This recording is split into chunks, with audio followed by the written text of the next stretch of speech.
24 तास ग्रामीण न्यूज, ग्रामीण भागातील ग्रामीण बातम्या। माहूरमध्ये अखंड दत्तनाम व अन्नदान सोहळ्याची सांगता।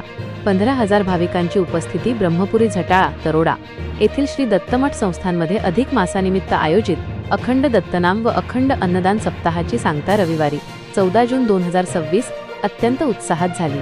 विदर्भ आणि मराठवाड्यातून आलेल्या साधू संत महंतांच्या मांदियाळीमुळे या परिसराला कुंभमेळ्याचे भव्य स्वरूप प्राप्त झाले होते। सुमारे 14 ते 15,000 भाविकांनी या सोहळ्याला हजेरी लावली। अधिक ज्येष्ठ दर्श अमावास्येनिमित्त येथे निज आत्मबोध ग्रंथ सत्संग आणि ज्ञानचर्चेचे आयोजन करण्यात आले होते। माता अनुसया व श्री दत्तप्रभूंच्या प्रतिमेच्या दीप प्रज्वलनाने सोहळ्याची सुरुवात झाली। मठाधिपती श्री संत शहापुरी महाराज यांनी उपस्थित संतांचे स्वागत केले, तर महंत ज्ञानेश्वर भारती महाराज यांचे भाविकांना विशेष मार्गदर्शन लाभले। पंचक्रोशीतील गावकऱ्यांनी दिलेल्या निस्वार्थ सेवेमुळे हा भव्य सोहळा अत्यंत शिस्तबद्ध आणि यशस्वीरित्या संपन्न झाला।